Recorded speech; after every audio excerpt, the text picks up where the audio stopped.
Hello, good morning. Durga Pal ma'am की class में आप सबका स्वागत है। Welcome back to Durga Pal ma'am's class. आज की क्लास में हम पढ़ने जा रहे हैं क्लास थर्ड हिंदी किताब वीणा से 6th चैप्टर बीरबल की खिचड़ी। आज मैं आपको इसकी पूरी व्याख्या कराऊंगी और अगर वीडियो ज़्यादा लंबी नहीं हुई तो एक्सरसाइज भी मैंने पूरी तैयार कर रखी है जो मैं आपको करा दूंगी। अगर ये वीडियो लंबी हो जाती है तो फिर मैं एक्सरसाइज का अलग से वीडियो डालूंगी ताकि आपको कोई परेशानी ना हो। आप दूसरी वीडियो में एक्सरसाइज देख लेंगे। चलिए शुरू करते हैं बीरबल की खिचड़ी की व्याख्या। मैं पूरा पाठ आपको पढ़ाऊंगी और साथ के साथ उसकी सरल अर्थ में व्याख्या भी करती जाऊंगी ताकि आपको पाठ समझ में आ जाए। आपको करना क्या है, आप पाठ पढ़ना चाहते हैं अगर तो अपनी किताब खोल के रखिए और उंगली रखिए मैं कहाँ पढ़ रही हूँ। और अगर आप कहानी सुनना चाहते हैं ताकि आपको एग्जाम में इजी हो जाए, कहानी सुनकर आप क्वेश्चन के आंसर दे सकें, तो आप शांति से बैठिए और कहानी सुनिए। चलिए बीरबल की खिचड़ी सुने कहानी। अकबर के दरबार में अनेक विद्वान थे, बीरबल उन्हीं में से एक थे। आपने अकबर और बीरबल की कहानी सुनी होगी, इनकी बातें सुनी होंगी। अकबर के दरबार में बीरबल नाम का एक बहुत ही समझदार मंत्री था उनका। वे अपनी चतुराई के लिए बड़े प्रसिद्ध थे। बीरबल किस लिए प्रसिद्ध थे कि वो बहुत ही चतुर है, मतलब समझदार है, बुद्धिमान है बहुत ज़्यादा। चतुराई से वे बादशाह को भी हरा देते थे। इतने चालाक थे, चालाक मतलब बुद्धिमान थे, समझदार थे इतने ज़्यादा कि वो अपनी चतुराई से अकबर बादशाह को भी हरा दिया करते थे। अकबर और बीरबल के बारे में अनेक कहानियां प्रसिद्ध हैं, लोग उन्हें बड़े चाव से सुनते रहते हैं। ये आपको पता है कि अकबर और बीरबल के बारे में बहुत सारी कहानियां प्रसिद्ध हैं और लोग बड़े चाव से उनके बारे में सुनते भी रहते हैं। एक बार की बात है कि अकबर किसी गांव से होकर जा रहे थे। सर्दी के दिन थे, गांव के लोग आग जलाकर उसके चारों ओर बैठे बातें कर रहे थे जब बादशाह अपने साथियों के साथ वहां पहुंचे। एक बार की बात है कि अकबर किसी गांव में से होकर निकल रहे थे, कहीं जाना था उन्हें, तो रास्ते में कोई गांव पड़ा और उस गांव से वो निकल रहे थे। सर्दियों के दिन थे, उस समय ठंड चल रही थी और गांव के लोग एक जगह पर आग जला करके उसके चारों ओर बैठे हुए थे और आराम से बात कर रहे थे। सर्दियों में अक्सर लोग करते हैं ना, आग जला लेते हैं, अंगीठी जला लेते हैं और उसको सेकते हैं, बड़ा मजा आता है ना। तो जब बादशाह अपने साथियों के साथ वहां पहुंचे, बादशाह अकबर जब वहां पर पहुंचे तो एक व्यक्ति कह रहा था कि मैं यमुना के पानी में रात भर खड़ा रह सकता हूँ। आपस में सब बैठे हैं, आग सेक रहे हैं और गप्पे मार रहे हैं, तो उनमें से एक आदमी ने कह दिया कि भाई यमुना के पानी में मैं रात भर खड़ा रह सकता हूँ, जबकि बहुत ठंड चल रही थी, उस समय सर्दियाँ चल रही थी। अकबर को इस बात पर विश्वास ही नहीं हुआ। उन्होंने उस व्यक्ति से कहा, अच्छा अगर तुम सारी रात पानी में खड़े रह सकते हो ना, तो मैं तुम्हें थैली भर के मोहरें इनाम में दूंगा। मोहरें क्या होती हैं? सोने के सिक्के टाइप के उस समय चलते थे, राजा महाराजाओं के टाइम में सोने के सिक्के होते थे, मोहरें कहते थे। उनमें स्टाम्प लगी रहती थी कि ये राजा अकबर के समय के हैं, तो वो इनाम उसको मिलने वाला था। तो वो व्यक्ति मान गया कि ठीक है, अगर मुझे सोने की मोहरें मिलेंगी तो फिर मैं खड़ा रहूंगा। अगली रात वह व्यक्ति यमुना के ठंडे जल में पूरी रात खड़ा रहा।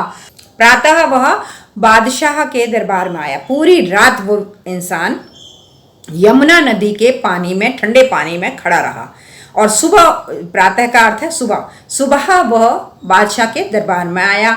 बादशाह ने आश्चर्य से पूछा, तुम इतनी सर्दी में सारी रात पानी में कैसे खड़े रहे?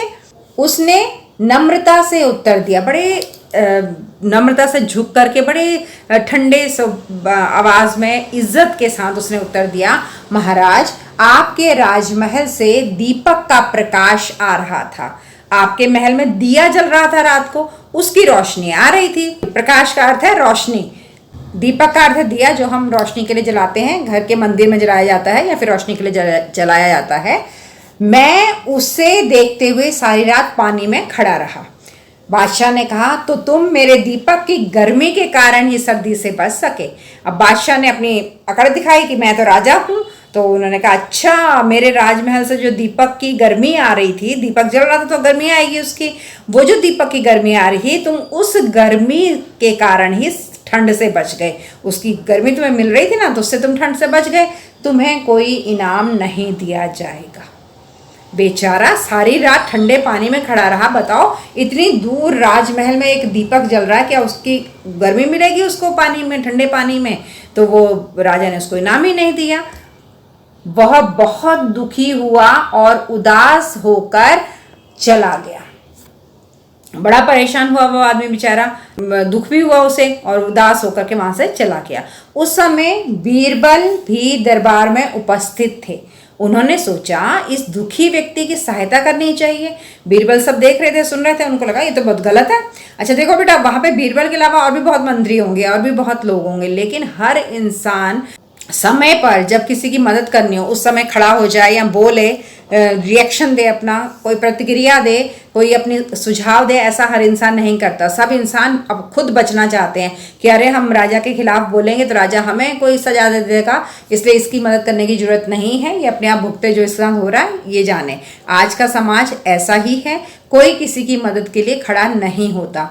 लेकिन जो बीरबल थे उनको समझ में आ गया कि भाई राजा ने इसके साथ बुरा किया है, गलत किया है। दूसरे दिन बीरबल दरबार में नहीं आए, छुट्टी कर ली। अकबर को चिंता हुई कि कहीं बीरबल बीमार तो नहीं पड़ गए हैं। अकबर ने सोचा कि अरे आज बीरबल क्यों नहीं आया भाई, कोई लग रहा है बीमार पड़ गया है। उन्होंने बीरबल को बुलावा भेजा। बीरबल ने कहलवाया कि मैं खिचड़ी पका रहा हूँ, पक जाने पर दरबार में उपस्थित हो जाऊंगा। अब अकबर ने बीरबल के घर में भेजा एक आदमी को, जाके बुला के लाओ, बीरबल आज आया क्यों नहीं, देखा कि बीमार तो नहीं है। तो बीरबल ने उस आदमी को कह दिया कि महाराज से जाके कह देना मैं खिचड़ी पका रहा हूँ, जब मेरी खिचड़ी पक जाएगी तो मैं दरबार में उपस्थित हो जाऊंगा। उपस्थित समझते हैं आप लोग, प्रेजेंट होना। आप अपने क्लास में जब मैम बोलती है आपका नाम, अटेंडेंस लगाती है, तो आप बोलते हैं ना प्रेजेंट मैम, तो यही है उपस्थित हूँ।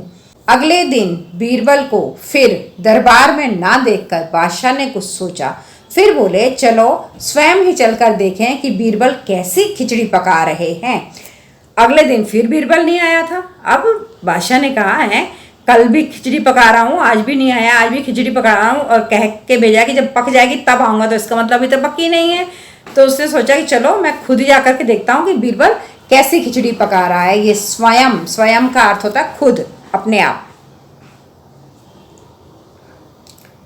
जब बादशाह बीरबल के यहाँ पहुंचे मतलब बीरबल के घर जब वो पहुंचे तो उन्होंने देखा कि एक लंबे से बांस के ऊपर जाकर के एक हांडी बांधी हुई है, लटकी हुई है, और हांडी से बहुत नीचे भूमि यानी जमीन पर, बहुत नीचे जमीन पर बहुत थोड़ी सी आग जल रही है, बहुत ही थोड़ी सी आग जला रखी नीचे, और एक बांस खड़ा करके उसके ऊपर जाकर के खिचड़ी की हांडी लटका रखी है वहां पर।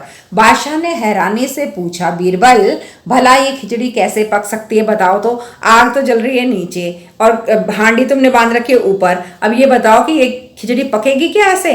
हांडी तो आग से बहुत दूर है। हांडी समझते बेटा आप लोग? हांडी का मतलब है एक मिट्टी का बर्तन होता है पहले ज़माने में जिसमें खाना पकाया जाता था। अब तो स्टील के, एल्युमिनियम के ये सब बर्तन चल गए हैं, लेकिन उस समय हांडियाँ चलती थी जो मिट्टी से बनी हुई होती थी।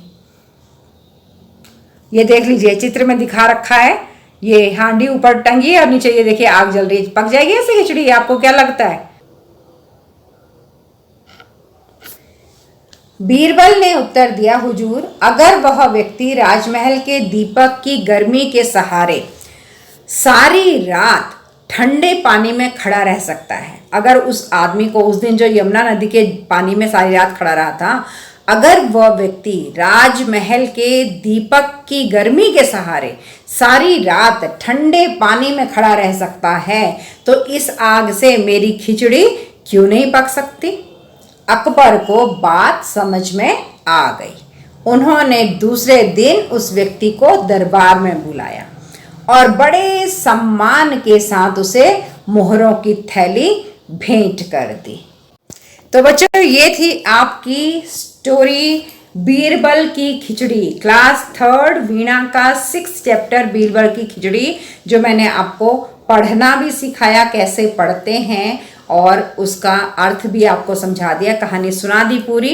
अगर आपने सुनी भी होगी तो भी आपको कहानी समझ में आ गई होगी और आप इसके प्रश्नों के उत्तर खुद से कर सकेंगे। बच्चों ये वीडियो 9.5 मिनट का हो चुका है, इसलिए इस पाठ के प्रश्न उत्तर मैं कल पोस्ट करूंगी। एक अगली वीडियो में आपको कल इसके सारे प्रश्न उत्तर मिल जाएंगे, तो आप वहां से चेकआउट कर सकते हैं क्योंकि ये वीडियो बहुत लंबी हो रही है।